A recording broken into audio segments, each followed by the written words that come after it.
வணக்கம் நேர்களே, ராஜயோக தியானம் நிகழ்ச்சியில் உங்களை சந்திப்பதில் மிக்க மகிழ்ச்சி அடைகிறேன். கடந்த நிகழ்ச்சியில் ஆத்மாக்குள் உள்ள மனம், புத்தி, சம்ஸ்காரத்தை பற்றி தெரிந்து கொண்டோம். அதாவது மனதுக்குள் உருவாகின்ற எண்ணங்கள் நான் செயலில் எடுத்துகிட்டு வரதான் புத்தியோடைய வேலை என்று தெரிந்து கொண்டோம். அது மட்டும் இல்லை, ஒவ்வொரு எண்ணமும் ஒவ்வொரு செயலும் நான் திருப்பி திருப்பி செய்வது தான் ஸ்வபாவமாக மாறிவிடுகிறது.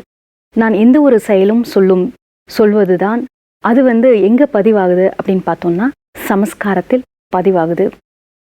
இதைத் தொடர்ந்து இந்நிகழ்ச்சியில் இந்த உடலை விட்ட பிறகு உயிராகிய நான் எங்கே போய்கொண்டு இருக்கிறேன், அழியாத உயிராகிய நான் எங்கிருந்து வந்தேன், இதை பற்றி விளக்கம் தருவதற்காக நம்முடன் இணைந்துள்ளார் ராஜயோகி பிரம்மகுமார் சகோதரர் ஜெயக்குமார் அவர்கள். இவர் கடந்த 40 ஆண்டுகளாய் தன்னுடைய முழு வாழ்க்கையும் இறை சேவையில் அர்ப்பணித்து உலக சேவை செய்து வருகிறார். ராஜயோக தியானம் பயிற்றுவித்து வருகிறார்.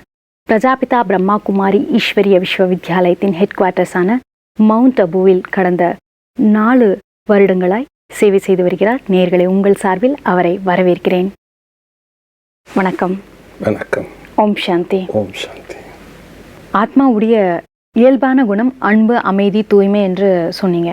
அப்படி இருக்கும்போது மனிதனுடைய வாழ்க்கையில அவன் நிம்மதி தேடுவது ஏன், அதை பத்தி கொஞ்சம் சொல்லுங்க பிரதர். உலகத்துல ஒவ்வொரு மனிதனும் தன்னுடைய வாழ்க்கையில நிலையான அமைதி வேணும்னு விரும்புறாங்க. ஆனா அமைதின்னா என்ன, அந்த அமைதியை நாம எப்படி அனுபவம் செய்ய முடியும், இதை பற்றிய ஞானம் நமக்கு தேவையா இருக்கு. ஏன்னா இன்னைக்கு உலகத்துல எல்லாருமே கருதுவது என்னன்னா, செல்வம் இருந்தா நிம்மதி கிடைக்கும், காரு, பங்களா, வீடு, சாதனங்கள், மனிதர்கள் எல்லாமே இருந்தால் நிம்மதி கிடைக்கும்னு ஒரு மெட்டீரியல் வேர்ல்டாக, ஒரு மெக்கானிக்கல் வேர்ல்டாக மாறிப்போச்சு. அதனால் மனிதனுடைய சிந்தனைகள் பூராகவுமே பௌதீகத்தில் மூழ்க அவங்க தன்னுக்குள் இருக்கக்கூடிய உண்மையான அமைதியிலிருந்து தூர விலகி போகிறாங்க. உதாரணம், ஒரு புள்ளிமான் கானல் நீரை பார்த்துட்டு அதுதான் நீர் என்று அதை நோக்கி ஓடிட்டே இருக்கு. அது ஓடிட்டே இருந்தது, அதுக்கு நீர் எட்டலைன்னா அது கானல் நீர். அதை போல தான் மனித வாழ்க்கையிலையும் இந்த பௌதீகத்தில் அமைதி அடையலாம் என்று தேடி தேடி அலையிறாங்க. ஆனால் மெட்டீரியல் நம்முடைய வாழ்க்கைக்கு தேவைதான். ஆனால் அதில் தான் எனக்கு சுகம் இருக்குது, அதில் தான் எனக்கு சாந்தி இருக்குது, அது இருந்தால் தான் நான் நிம்மதியாக இருக்க முடியும்னு அதையே நாம் முழுமையாக நம்பிக்கை வைக்கிறோம், ஆதாரம் வைக்கிறோம். ஒன்று கிடைச்சா இன்னொன்று கிடைக்கலன்னு மனிதன் தேவைகள் வேறு, ஆசைகள் வேறு. ஆனால் தேவைகள் பூர்த்தி செய்தாலும் ஆசைகள் பூர்த்தி ஆகாதனால மன நிம்மதி இல்லைன்னு நினைக்கிறான். அதனால் நம்ம மன அமைதியை அடையணும்னா பொதுவாக சொல்லுவாங்க, புள்ளிமான் வயிற்றுக்குள்ளே தான் கஸ்தூரிங்கிற அந்த கோரோஜன வாசனை நறுமணம் இருந்தது. ஆனால் அந்த புள்ளிமான் தன்னுடைய வயிற்றுக்குள்ள அந்த நறுமணம் இருக்குன்னு தெரியாம காடெல்லாம் தேடி அலைஞ்சதாமா எங்கிருந்து அந்த நறுமணம் வருதுன்னு. அதே போல மனிதன் தனக்குள்ளேயே அந்த அமைதி இருக்குங்கிறது உணரணும். அது உணராத வரைக்கும் எவ்வளவுதான் பௌதீகத்துல அவன் பொருள்கள் ஈட்டினாலும், எந்த வசதி வாய்ப்புகள் கிடைத்தாலும் ஒரு நிலையான அமைதியினுடைய மனதை அனுபவம் செய்ய முடியாது. இது ஒரு சின்ன கதையின் மூலமா நான் விளக்கம் சொல்ல விரும்புகிறேன். ஒரு வயோதிக மூதாட்டியார் ஒரு நாள் தெரு விளக்கில் ஏதோ தேடுறாங்க. தேடிக்கொண்டே இருக்கிறாங்க. ஆனால் அந்த வழியில் வரக்கூடிய ஒவ்வொரு நபர்களாக அந்த பாட்டிக்கிட்ட, பாட்டி என்ன தேடிட்டு இருக்கீங்கன்னு கேட்குறாங்க. ஒரு பொற்காசு தொலைஞ்சிருச்சு, அந்த பொற்காசு எங்கே விழுந்துருச்சுன்னு தெரியல, நான் தேடுறேன் அப்படின்னா. இப்போ ஒருத்தராக அந்த கூட்டத்தில் சேர்ந்து தேட ஆரம்பிக்கிறான். அந்த கூட்டத்தில் நிறைய பேர் ஆயிட்டாங்க, அந்த பொற்காசு கிடைக்கவே இல்லை. அப்போ அதில் ஒரு நபர் கேட்குறாரு, பாட்டி நீங்கள் அந்த பொற்காசு எந்த இடத்துல தொலைச்சிங்கன்னு. உடனே அந்த அம்மையார் சொன்னாங்க, அதோ என்னுடைய வீட்டு குடிசைக்குள்ளே நான் தொலைச்சிட்டேன். நீங்கள் வீட்டில் இருக்கக்கூடிய அந்த குடிசைக்குள்ளே தொலைச்சிட்டு நீங்கள் ஏன் இந்த தெரு விளக்கில் தேடுறீங்க பாட்டின்னு கேட்கும்போது, எங்கள் வீட்டுக்குள்ளே விளக்கில் இருட்டாக இருக்குது, அதனால் வெளிச்சமாக இருக்கிற இடத்துல இங்கே நான் தேடுறேன்னு சொன்னாங்களாம். ஆக தொலைத்தது ஒரு இடம், தேடக்கூடிய இடம் வேறு இடம். அப்போ எப்படி அந்த தொலைந்து போன பொருள் கிடைக்கும்? கண்டிப்பா கிடைக்காது. அதே மாதிரி தான் நாம நம்முடைய ஆத்மாவின் இயல்பான குணம் அமைதிங்கிறது நாம அனுபவம் செய்யணும். எப்ப நாம அதை அனுபவம் செய்யறோமோ அப்பதான் நாம இந்த உலகத்துல எப்படிப்பட்ட வாழ்க்கையினுடைய சூழ்நிலைகள் இருந்தாலும், எவ்விதமான பிரச்சனைகள் வந்தாலும், எந்த விதமான சவால்கள் நம் முன்னாடி வந்தாலும், எப்படிப்பட்ட அப் அண்ட் டவுன்ஸ் வந்தா கூட நாம் நம் மனதை அமைதியாக வைத்து கொள்ள முடியும். ஏன்னா நம்ம நம்முடைய ஸ்வரூபத்தை உணர்கின்றோம். ஆனால் நான் ஆத்மா, நான் அமைதியான ஆத்மா என்ற அனுபவம் நமக்கு மிக முக்கியமானது. அப்பொழுதுதான் நாம் நிலையான அமைதியை அனுபவம் செய்ய முடியும். அழியாத உயிர் அப்படின்னு சொன்னீங்க. இப்போ உயிர் அழியாததுன்னா உடல் விட்ட பிறகு அந்த உயிர் எங்க போகுது? இந்த உயிர் அழிவற்றது. இந்த உடலை விட்ட உடனே அது எங்க போகுது? ஆனா அது எங்கிருந்து வந்ததோ அது அங்கதான் போகும்னு சொல்லும். பொதுவா சொல்லுவாங்க, மேலிருந்து வந்தோம் திரும்பி மேல போயிட்டாங்கன்னு சொல்லுவோம். அல்லது அந்த டெட் பாடி எடுத்துட்டு போகும்போது அந்த ரதத்துல சொர்க்க ரதம்னு எழுதியிருக்கும். ஏன்னா அவங்க சொர்க்கத்துக்கு போயிட்டாங்கன்னு சொல்லுவாங்க.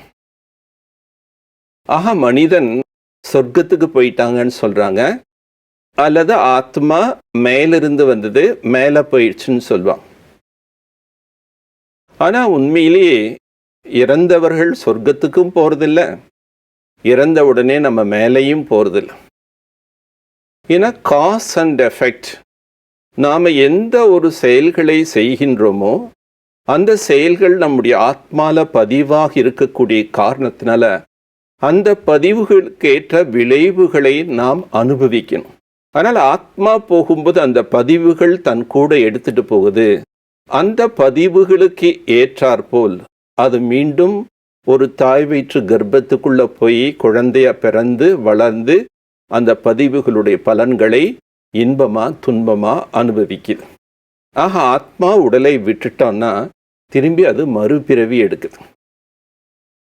அது மறுபிறவி எடுத்து அந்த பிறப்புல பழைய சம்ஸ்காரத்தின் பதிவுகளே எடுத்துட்டு போகுது. மேலும் அந்த குடும்பத்துல அந்த தாய் தந்தையினுடைய வளர்ப்புனுடைய பதிவுகளும் அதுக்குள்ள ஏற்படுகின்றது. மேலும் அந்த பிறவியில அது எந்த ஒரு சுற்றுச்சூழல்களில் வளருகின்றதோ அந்த பதிவுகள் அதுக்குள்ள ஏற்படுறது. இந்த பதிவுகள் மூலமா அது மீண்டும் பலன்களை அனுபவிக்குது. இப்படி ஆத்மா பிறப்பு இறப்பு என்ற சுழற்சியில சுழன்று கொண்டே இருக்கு. ஆனா அப்ப ஏன் மேலிருந்து வந்தது திரும்பி மேல போயிடுச்சுன்னு ஏன் சொல்றாங்க அப்படின்னா, ஆத்மாவுடைய சொந்த வீடு மேலதான் இருக்கு. சூரிய சந்திர நட்சத்திர மண்டலங்கள், இந்த 5 தத்துவங்கள் உள்ள இந்த உலகம் இது பௌதீக உலகம். இதை நாம் கண்களால் பார்க்கக்கூடிய உலகம். இதை ஸ்தூல உலகம் என்று சொல்றோம், கார்போரியல் வேர்ல்டுன்னு சொல்றோம், கர்ம சேத்திரம்னு சொல்றோம், கர்ம பூமின்னு சொல்றோம். ஆனா இதுக்கெல்லாம் மேல ஆகாய மண்டலங்களை தாண்டி ஒரு சூக்ஷ்ம உலகம் என்பது இருக்கின்றது. அது ஒரு ஒளி பிரகாசமான வெண்மயமான உலகம். அந்த சூக்ஷ்ம உலகத்தையும் கடந்து நாம் செல்லும் போது ஒரு செம்பொன் கதிர்கள் நிறைந்த ஒரு ஒளிமயமான பிரகாசமே பிரகாசமான அமைதி நிறைந்த உலகம் இருக்கின்றது. அதுதான் ஆத்மாவின் உண்மையாக வசிக்கக்கூடிய இடம். அதை முக்தி லோகம் என்றும் சாந்தி தாமம் என்றும் ஹெவன்லி அபர்ட் என்றும் பல பெயர்களால் அந்த வீட்டை வர்ணனை செய்துள்ளார்கள். அது சாந்தி நிறைந்த உலகம். அந்த சாந்தியான உலகத்திலிருந்து ஆத்மா இந்த பூமிக்கு வந்ததனால்தான் அது சாந்தியை விரும்புது. ஆக சாந்தி தாமம் என்ற பரந்தாமம் என்று சொல்லக்கூடிய அந்த உலகத்திலிருந்து ஆத்மா புள்ளி ஒளி வடிவமாக இந்த பூமிக்கு வந்துச்சு. இந்த பூமியை இறைவன் என்ன சொல்றாருன்னா எல்லையற்ற நாடக மேடைன்னு சொல்றார். இந்த எல்லையற்ற நாடக மேடையில ஆத்மாக்கள் எல்லாமே நடிகர்கள், இந்த உடல் என்ற வேடத்தை அணிந்து கொண்டு ஆத்மா நடித்து கொண்டிருக்கின்றது. ஆத்மா நடித்து எப்பொழுது இந்த உலக நாடகம் முடிவடைகின்றதோ அப்போதுதான் அனைத்து ஆத்மாக்களும் வீட்டுக்கு திரும்பி செல்லும். அதுவரை அது மீண்டும் மீண்டும் பிறப்பிலேயே சுழன்று கொண்டிருக்கும். இது ஒரு எல்லையற்ற ஒரு நாடகம் என்பதை நாம் அறிவது மிக மிக அவசியம். ஏனென்றால் எப்பொழுது நாம் இதை ஒரு நாடகம் என்று புரிந்து கொள்கின்றோமோ, நான் ஆத்மா நடிகன், இந்த உடல் என்ற வேஷத்தை நான் அணிந்து கொண்டு நடித்து கொண்டிருக்கின்றேன் என்ற எண்ணம் நமக்குள் இருந்தால் நாம் நடிக்கக்கூடிய கதாபாத்திரங்கள் நம் மனதை பாதிக்காது. நாம் இதை மறந்து இந்த நாடக பாத்திரத்திலேயே மூழ்கிவிட்டோம். ஆகவேதான் இந்த பாத்திரத்தில் இன்பமான காட்சி வந்தால் மகிழ்ச்சி அடைகின்றோம், துன்பமான காட்சி வந்தால் துவண்டு விடுகின்றோம். ஏனென்றால் இதுவே உண்மை என்றும் சாஸ்வதம் என்றும் இதில் மூழ்கிவிட்டோம். உதாரணமாக எத்தனையோ நாடகத்தில் நடிக்கக்கூடிய நடிகர்கள் இருக்கிறார்கள். அவர்களுடைய அனுபவத்தை நாம் கேட்கும்போது அவர்கள் எப்படிப்பட்ட ஒரு பாத்திரத்தை நடித்தாலும் அது அவர்களுடைய மனதை தாக்காது என்று கூறுகின்றார். உதாரணமாக ஒரு நடிகன் துக்கமான காட்சி நடிக்கின்றான் என்பதற்காக அவர்களுடைய மனம் துக்கம் அடையாது. காரணம், அவர்களுக்குள் இந்த எண்ணம் இருக்கின்றது, இது ஒரு நாடகம். டைரக்டர் 3 மணி நேரத்திற்காக எனக்கு இந்த பாத்திரத்தை கொடுத்துள்ளார். இந்த பாத்திரம் நடித்து முடித்த பிறகு நான் இந்த வேஷத்தை கலைத்துவிட்டு நான் என்னுடைய வீட்டுக்கு சென்று விடுவேன் என்ற அந்த உண்மை விழிப்புணர்வு உள்ளதால் அந்த பாத்திரத்தை நடித்தாலும் அந்த பாத்திரத்திலிருந்து விலகிய மனநிலையோடு நடிக்கின்றார். அதுல வரக்கூடிய விஷயம் பாதிக்காது. பற்றற்ற நிலையில் இருந்து அவர் சிறப்பாக நடிக்கின்றார். அதேபோல் நாம் வாழ்க்கையில் அமைதி வேண்டும் என்றால், நாம் நம்முடைய நாடக பாத்திரத்தை சிறப்பாக நடிக்க வேண்டும் என்றால் நாமும் பற்றற்ற நிலையிலிருந்து நடிக்க வேண்டும்.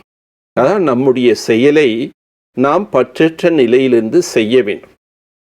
பற்றற்ற நிலை என்று சொன்னவுடன் பலருடைய எண்ணம் என்னவென்றால், பாசம், குடும்பம், உறவு எல்லாமே விட்டுவிட்டு நாம் செல்ல வேண்டுமா என்று ஐயம் ஏற்படுகின்றது. ஆனால் இதையெல்லாம் நாம் விட்டு செல்ல வேண்டிய அவசியமே இல்லை. அவரவர் அவருடைய குடும்பத்தில் இருந்து கொண்டே அவருடைய பணிகளை செய்து கொண்டே அவரவருடைய பொறுப்புடன் செய்து கொண்டிருந்தாலும் இது ஒரு நாடகம். இதில் நான் நடித்து கொண்டிருக்கின்றேன் என்ற எண்ணம் மட்டும் அவர்கள் மனதில் மேற்கொண்டால் அவர்கள் விலகிய நிலையிலிருந்து விலகிய நிலை என்றால் என்ன அர்த்தம்? சூழ்நிலைக்கேற்றாற்போல் அவங்களுடைய மனநிலை மாறாமல் தன் மனதை அமைதியாக வைத்து கொள்ள முடியும்.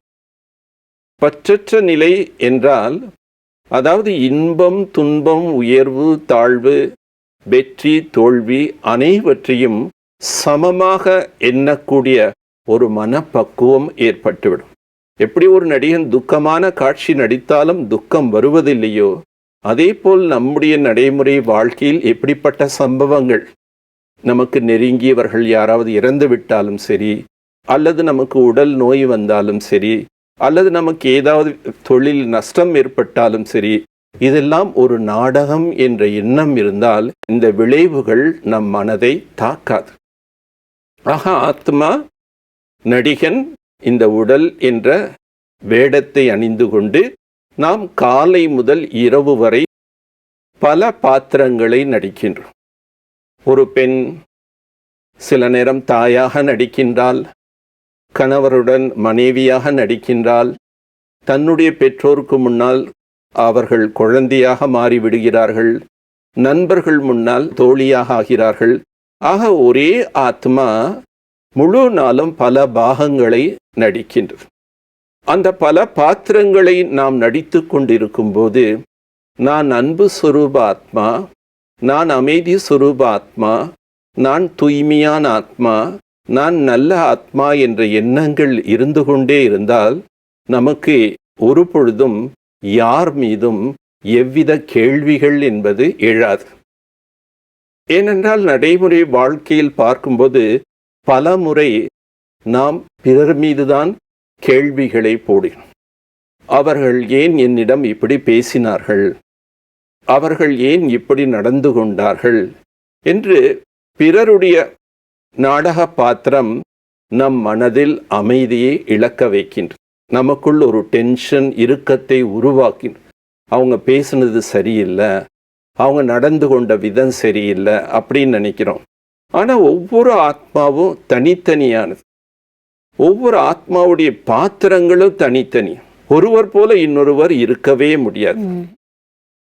அப்ப இது எல்லையற்ற நாடகம், இது வெரைட்டி டிராமா என்பதை நாம் அறிந்து கொள்ளும்போது பலவிதமான சுபாவங்கள், சம்ஸ்காரங்கள் உள்ள மனிதர்களுடன் வாழ்ந்தாலும் வேறுபட்ட சுபாவங்கள், வேற்றுமையிலும் நாம் ஒற்றுமையாக வாழ முடியும். அதாவது ஒரு நல் இணக்கத்தோடு அனைத்து குணாதிசயங்கள் உள்ள மக்களோடும் நாம் கூடி வாழ முடியும். இல்லை என்றால் இந்த வேற்றுமைகள் காரணத்தினால் இன்று நிறைய பிரிவினைகள் ஏற்படுகின்றது, சண்டை சச்சரவுகள் ஏற்படுகின்றது. ஆகவே நமக்குள் இதெல்லாம் ஒரு நாடகம் என்ற விழிப்புணர்வு இருந்தால் நாம் நன்றாக காரியங்களை செய்ய முடியும். ஆக ஆத்மா ஒரு உடலை விட்டு இன்னொரு உடல் எடுத்து அதனுடைய நாடகத்தின் பங்கை தொடருகின்றது. எப்பொழுது உலக நாடகம் முடிவடைகின்றதோ அப்போது ஆத்மா அனைத்தும் தன்னுடைய சொந்த வீட்டுக்கு திரும்பி செல்கின்றது. ஆத்மாவுடைய வீடு அமைதி நிறைந்த உலகம், அதை முக்தி லோகம் என்று சொல்லப்படுகின்றது. அங்கிருந்துதான் வந்தோம், மீண்டும் நாம் அங்குதான் செல்ல வேண்டும். ஆகவே நாம் மேலிருந்து வந்தோம், மேலே செல்ல வேண்டும் என்று கூட கூறுவது உண்டு. அதை நாம் உணர வேண்டும். நாம் மேலிருந்து வரும்போது எதையுமே கொண்டு வரவில்லை, நாம் மேலே செல்லும்போது எதையுமே கொண்டு செல்ல முடியாது. நாம் இந்த உடலை விட்டு செல்லும்போது நாம் எத்தனைதான் செல்வங்களை ஈட்டியிருந்தாலும் அதை நாம் இங்கேயே விட்டுவிட்டு தான் செல்ல வேண்டும். நம்முடன் வருவது நம்முடைய நல்ல செயல்களும் தீய செயல்கள். எதை செய்து நம் ஆத்மாவில் பதிய வைத்திருக்கின்றோமோ அந்த சம்ஸ்காரங்கள் தான் நம்முடன் வரும் என்பதை நாம் உணர வேண்டும். எப்போது என்னுடைய சம்ஸ்காரங்கள் தான் என்னுடன் வருகின்றது என்பதை நாம் உணர்கின்றோமோ அப்போது நாம் நடைமுறை வாழ்க்கையில் நல்ல செயல்களை செய்வதற்குண்டான கவனம் செலுத்த முடியும். நல்ல செயல்கள் செய்து நல்ல வாழ்க்கையை உருவாக்கி கொள்ள முடியும். அப்போது அந்த மனித வாழ்க்கையானது உயர்வான வாழ்க்கையாக மாறிவிடும். அதனால் மனித வாழ்க்கையில் நம்ம உயர்வு தாழ்வு என்பது நம்முடைய உள்ளத்தின் உயர்வை பொறுத்து தான். நம்முடைய எண்ணங்கள் உயர்வாக இருக்கணும். அப்போ எண்ணங்கள் எப்போ உயர்வாக மாறும் அப்படின்னா இதெல்லாம் நாடகம்தான். இந்த நாடகத்தில் நடிக்க வந்திருக்கோங்கிற எண்ணம் இருந்தால் தான் நாம் நம்மை விடுபடுத்தி கொள்ள முடியும். அப்போ நம்ம பிறர் மீது ஒரு போட்டி, பொறாமை, வெறுப்பு, துவேஷம், பழி வாங்கக்கூடிய எதிர்மறை தன்மைகள் நம்மை விட்டு விலகும். ஏன்னா நாடகத்தில் எல்லாம் நடிகர்கள், பலதரப்பட்ட நடிகர்கள் இருப்பாங்க. எல்லாரையுமே ஏற்றுக்கொள்ளக்கூடிய ஒரு மனோபக்குவம் வரும்.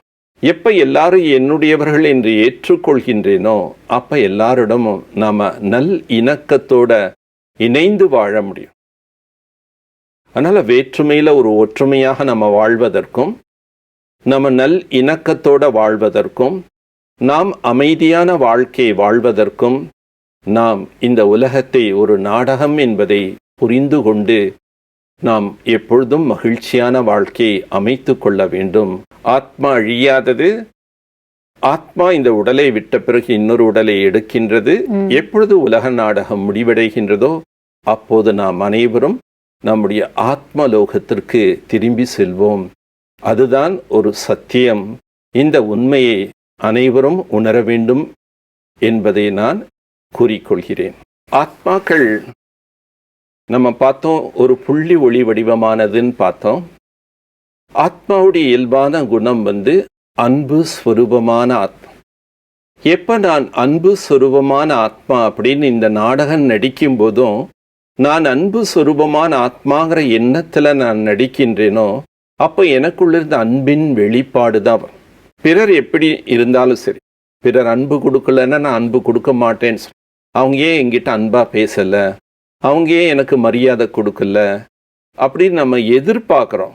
பட் நான் அன்பு சொரூப ஆத்மான்னு உணரும்போது நாம் எதிர்பார்ப்பதற்கு பதிலாக, நான் பெற வேண்டும் என்பதற்கு பதிலாக நான் கொடுக்கக்கூடியவனாக மாறு. ஆக நான் அன்பு சொரூபாத், நான் ஆனந்த சொரூபமான ஆத்மா.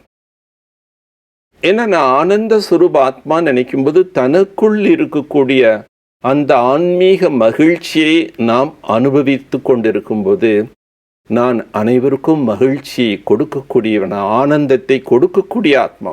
இத்தனை காலமாக பெறக்கூடியவர்களாக இருந்தோம்.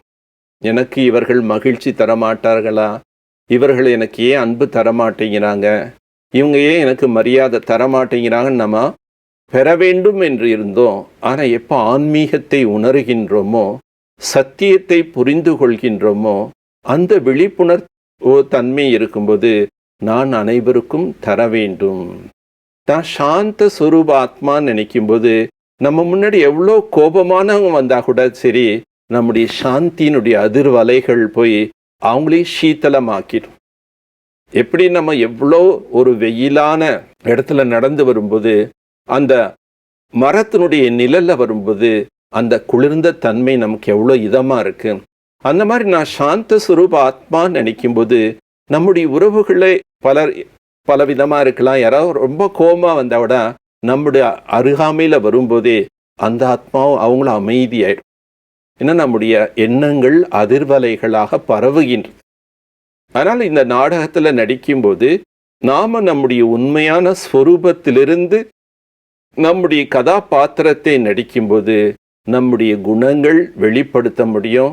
அந்த குணங்களை வெளிப்படுத்துவதன் மூலமாக நம்முடைய வாழ்க்கை மட்டும் உயர்வாக ஆகுவதில்லை, நம்மை சார்ந்தவர்களுக்கும் நாம் அன்பு, அமைதி, தூய்மை என்ற ஆன்மீக குணங்களை, ஆன்மீக நறுமணத்தை பரப்ப முடியும். ரொம்ப அழகாக சொன்னீங்க. இந்த பூலோகம் மட்டுமல்ல, இன்னொரு உண்மையான உலகம், அதாவது சாந்தி தாமம், முக்தி லோகம் என்று இருக்கிறது என்பதை பற்றி நிஜத்தை விளக்கமாக சொன்னதற்காக, இந்நிகழ்ச்சியில் வந்து கலந்து கொண்டதற்காக நன்றி, வணக்கம். என்ன நேயர்களே, இந்த உலகம் என்பது ஒரு நாடக மேடை. அதில் இருக்கக்கூடிய ஒவ்வொரு பாத்திரம் வேற, நான் வேற என்பது எப்போ நம்ம புரிந்து கொண்டு நடிக்கும்போது வாழ்க்கையில் வரக்கூடிய எந்த ஒரு சூழல்லையோ பிரச்சனைகள்லையோ நம்ம மனசோர்வு அடையவே மாட்டோம்.